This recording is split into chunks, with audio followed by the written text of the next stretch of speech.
Hello dear friends. एक तारे के ब्लैक होल में समा जाने या तारे के नष्ट हो जाने की घटना जो है नासा के हबल टेलीस्कोप में कैद हुई है। यह आज के हिंदुस्तान पेपर में भी छपी है। ब्लैक होल होता क्या है सबसे पहले जान लेते हैं, फिर इस घटनाक्रम को डिटेल में जानेंगे। तो सुपरनोवा विस्फोट के पश्चात सुपरनोवा से प्रगाढ़ तरंगे, जिसको शॉक वेव से कहते हैं, गैसों के मेघ निकलते हैं। इस गैसीय बादल से तारों की एक नई पीढ़ी का जन्म होता है। सुपरनोवा विस्फोट से जो बचे हुए केंद्रीय भाग होते हैं, जिसका अत्यधिक घनत्व होता है और कुछ मील व्यास होता है, इसी से न्यूट्रॉन तारों का निर्माण होता है। यह अपने अक्ष पर प्रति सेकंड 30 बार घूर्णन करती है तथा तीव्र रेडियो तरंगे विसर्जित करती है। न्यूट्रॉन तारा को पुल्सर तारा भी कहा जाता है। न्यूट्रॉन तारे का अपरिमित द्रव्यमान अंततः एक ही बिंदु पर संकेंद्रित या इकट्ठा हो जाता है। ऐसे असीमित घनत्व के द्रव्ययुक्त पिंड को ही कृष्ण विवर या ब्लैक होल कहते हैं। बृहद संकुचित तारे जो कि अदृश्य हो जाते हैं कृष्ण विवर कहलाते हैं। इसके अंदर इतना गुरुत्वाकर्षण शक्ति होता है कि इसके बगल से कोई भी पिंड गुजरे तो ये अपने केंद्र की तरफ खींच लेता है और अपने में समाहित कर लेता है। दोस्तों, ब्लैक होल क्या होता है ये आपने जाना। अब इसको जानते हैं कि नासा के साइट पर इसका जिक्र कैसे। नासा साइट पे है कि इंग्लिश में है, उसका हिंदी रूपांतरण आपके पास मैं पेश कर रहा हूँ। ब्लैक होल संग्राहक होते हैं, शिकारी नहीं। वे तब तक प्रतीक्षा में पड़े रहते हैं जब तक कि कोई अभागा तारा इधर उधर न भटक जाए।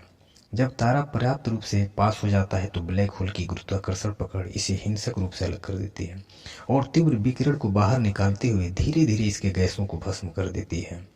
नासा के हबल टेलीस्कोप का प्रयोग या उपयोग करने वाले खगोलविदों ने एक तारे के अंतिम क्षणों को विस्तार से रिकॉर्ड किया है, क्योंकि यह एक ब्लैक होल द्वारा निकल लिया जाता है। कलाकार के दृष्टांतों के इस क्रम से पता चलता है कि कैसे एक ब्लैक होल एक बाईपासिंग स्टार को खा जाता है, यानी बगल से गुजरते हुए तारे को अपने में समाहित कर लेता है। इसमें सबसे पहला जो क्रम है कि एक सामान्य तारा एक आकाशगंगा के केंद्र में एक सुपर मैसिव ब्लैक होल के पास से गुजरता है, जैसा कि आप फिगर में देख सकते होंगे। दूसरे क्रम में क्या होता है कि तारे की बाहरी गैसें ब्लैक होल के गुरुत्वाकर्षण क्षेत्र में खींची जाती है। तीसरे क्रम में आप देख रहे होंगे कि तारा टूट जाता है क्योंकि ज्वारी बल इसे अलग कर देते हैं। चौथे क्रम में और आखिरी क्रम में यहाँ देखिए कि आप तारकीय अवशेष ब्लैक होल के चारों ओर एक डोनेट के आकार की या अंगूठी में खींचे जाते हैं और अंततः ब्लैक होल में गिर जाते हैं, जिससे भारी मात्रा में प्रकाश और ऊर्जा विकिरण निकलता है। श्रेय ये नासा ईएसए को दिया जा सकता है क्योंकि ये समाचार उसी एजेंसी से आया है। इन्हें ज्वारी व्यवधान कहा जाता है, लेकिन शब्द ब्लैक होल एनकाउंटर की जटिल कच्ची हिंसा को झुठलाता है। तारों के समान में ब्लैक होल के गुरुत्वाकर्षण को खींचने और विकिरण को बाहर निकालने वाली सामग्री के बीच एक संतुलन है। दूसरे शब्दों में कहें तो ब्लैक होल गंदे खाने वाले होते हैं। खगोलविद हबल का उपयोग इस बात का पता लगाने के लिए कर रहे हैं कि क्या होता है जब एक स्वच्छंद तारा गुरुत्वाकर्षण रसातल में गिर जाता है। हबल ET 2022 TSB के द्वारा ज्वारी घटना की तबाही को करीब से नहीं देख सकता, क्योंकि चबाया हुआ तारा आकाशगंगा ESO 583 G004 के केंद्र में लगभग 30 मिलियन प्रकाश वर्ष दूर, इसको साधारण भाषा में कहें तो 30 करोड़ प्रकाश वर्ष दूर है। लेकिन खगोलविदों ने टूटे हुए तारे से प्रकाश का अध्ययन करने के लिए हबल की शक्तिशाली परावैंगनी संवेदनशीलता का उपयोग किया, जिसमें हाइड्रोजन, कार्बन और बहुत कुछ शामिल है। स्पेक्ट्रोस्कोपी ब्लैक होल होमिसाइड के लिए फॉरेंसिक सुराग प्रदान करता है। विभिन्न दूरबीनों का उपयोग करके खगोलविदों द्वारा ब्लैक होल के आसपास लगभग 100 ज्वारी विघटनकारी घटनाओं का पता लगाया है। नासा ने हाल ही में बताया कि इसकी कई उच्च ऊर्जा अंतरिक्ष वेधशालाओं ने 1 मार्च 2021 को एक और ब्लैक होल टाइडल रिसर्प्शन इवेंट देखा, और यह एक अन्य आकाशगंगा में हुआ। हबल प्रेक्षणों के विपरीत ब्लैक होल के चारों ओर एक अत्यंत गर्म कोरोना से एक्सरे प्रकाश में डेटा एकत्र किया गया था, जो कि तारे के पहले ही फट जाने के बाद बना था। सेंटर फॉर एस्ट्रोफिजिक्स की एमिली एंगेल थेलर ने कहा, हालांकि अभी भी बहुत कम ज्वारी घटनाएं हैं जो परावैंगनी प्रकाश में देखी जाती हैं। यह वास्तव में दुर्भाग्यपूर्ण है, क्योंकि बहुत सारी जानकारी है जो आप परावैंगनी स्पेक्ट्रा से प्राप्त कर सकते हैं। कैम्ब्रिज मैसाचुसेट्स में हार्वर्ड एवं स्मिथसोनियन CF है। हम उत्साहित हैं क्योंकि हम इन विवरणों को प्राप्त कर सकते हैं कि मलबा क्या कर रहा है। ज्वारी घटना हमें ब्लैक होल के बारे में बहुत कुछ बता सकती है। बर्बाद तारे की स्थिति में परिवर्तन दिनों या महीनों के क्रम में हो रहे हैं। केंद्र में एक शांत सुपर मैसिव ब्लैक होल वाली किसी भी आकाशगंगा के लिए यह अनुमान लगाया गया है कि तारकीय श्रेणिंग हर 1 लाख वर्षों में केवल कुछ ही बार होती है। यह ET 2022 TSV तारकीय स्नैकिंग घटना पहली बार 1 मार्च 2022 को सुपरनोवा ASAS यसन या इसे हत्यारा या किलर के नाम से भी जानते हैं के लिए ऑल स्काई ऑटोमेटेड सर्वे द्वारा पकड़ी गई थी, जो ग्राउंड आधारित टेलीस्कोप का एक नेटवर्क है जो हिंसक के लिए सप्ताह में 1 बार एक्स्ट्रा गैलेक्टिक आकाश का सर्वेक्षण करता है। परिवर्तनशील और क्षणिक घटनाएं जो हमारे ब्रह्मांड को आकार दे रही हैं। यह ऊर्जावान टकराव पृथ्वी की काफी करीब था और हबल खगोलविदों के लिए सामान्य समय से अधिक समय तक परावैंगनी स्पेक्ट्रोस्कोपी करने के लिए पर्याप्त उज्ज्वल था। आमतौर पर इन घटनाओं का निरीक्षण करना कठिन होता है जब यह वास्तव में उज्ज्वल होता है। तो व्यवधान की शुरुआत में आपको शायद कुछ अवलोकन मिलते हैं।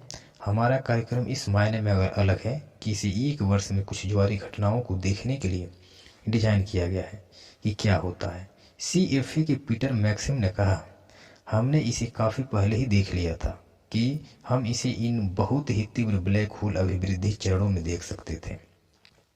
हमने अभिवृद्धि दर में गिरावट देखी क्योंकि यह समय के साथ कम हो गई।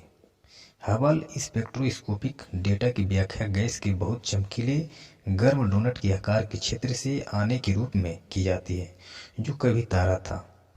टोरस के रूप में जाना जाने वाला यह क्षेत्र सौर मंडल के आकार का है और बीच में एक ब्लैक होल के चारों ओर घूम रहा है। हम उस डोनेट के किनारे पर कहीं देख रहे हैं। हम ब्लैक होल से एक तार की हवा देख रहे हैं जो सतह पर बह रही है, जो 20 मिलियन प्रति घंटे प्रकाश की गति का 3% की गति से हमारी ओर प्रक्षेपित की जा रही है। मैक्सिम ने कहा, हम वास्तव में अभी भी इस घटना के बारे में सोच रहे हैं। आपने तारे को तोड़ दिया और फिर यह सामग्री मिल गई जो ब्लैक होल में अपना रास्ता बना रही है, और इसलिए आपके पास ऐसे मॉडल हैं जहां आपको लगता है कि आप जानते हैं कि क्या चल रहा है, और फिर आपको वह मिल गया है जो आप वास्तव में देखते हैं। यह वैज्ञानिकों के लिए एक रोमांचक जगह है, ज्ञात और अज्ञात के इंटरफेस पर। दोस्तों, यह घटनाक्रम आज के हिंदुस्तान पेपर में भी छपी है, जो इस प्रकार है। थोड़ा सा संक्षेप में बता देते हैं। हिंदुस्तान पेपर में इसका टाइटल है कि तारे के खत्म होने की अनोखी घटना हबल टेलीस्कोप में कैद हुई। दोस्तों, इसको थोड़ा सा डिटेल में देख लेते हैं। यह क्या है घटना का। नासा के हबल टेलीस्कोप ने एक तारे के खत्म होने की घटना को कैद किया है। ब्लैक होल ने इसे निगलने के पहले काफी फैला दिया और इससे बीच में एक छेदनुमा आकृति नजर आ रही है और एक डोनट जैसी संरचना बन गई थी। दोस्तों, इसको थोड़ा सा और देखते हैं कि क्या क्या हुआ था इसके साथ। तो इसमें आप देख सकते हैं कि परावैंगनी किरणें निकलती नजर आई। यह घटना धरती से करीब 30 करोड़ प्रकाश वर्ष की दूरी पे घटी। यह मौजूद सुपरमैसिव ब्लैक होल के करीब एक तारा आ गया था और इसके बाद ब्लैक होल ने तारे को टुकड़ों में बिखेर दिया। इस दौरान परावैंगनी किरणें भी निकलती नजर आईं। यहीं आप दूसरी जगह देख सकते हैं कि आसमान में नूडल की आकृति बनी, और नूडल की आकृति को कैसे खगोलविदों ने किया है। खगोलविदों की माने तो ब्लैक होल का गुरुत्वाकर्षण तारे का पास वाले क्षेत्र को दूर वाले क्षेत्र से ज़्यादा प्रभावित करती है, और गुरुत्वाकर्षण की असमानता के कारण ही तारे एक लंबी नूडल जैसी संरचना में बदलकर गोल गोल लिपट जाते हैं। सबसे पहले वायुमंडलीय परतें बिखरती हैं। इस शीर्षक के अंतर्गत क्या है इसे आप देख लीजिए। खगोलविदों का मानना है कि ब्लैक होल को तारे के निगलने की अनोखी घटना के दौरान दिखी अनोखी चमक को देखकर वह टाइडल डिसरप्शन की घटनाओं का अध्ययन करने के लिए प्रेरित हुए। उनका कहना है कि एक तारे का ऐसे आकार में बिखर जाना बहुत अनोखा है। तारे की बाहरी वायुमंडलीय परतें पहले बिखरती हैं। दोस्तों, ये था हिंदुस्तान पेपर में छपे हुए कुछ खबर। यह वीडियो आपको कैसी लगी? प्लीज़ अगर अच्छा लगा हो तो वीडियो को लाइक करें, चैनल को सब्सक्राइब करें और इस वीडियो को शेयर भी करें। और किसी भी तरह का सुझाव हो तो प्लीज़ कमेंट में बताएं। धन्यवाद।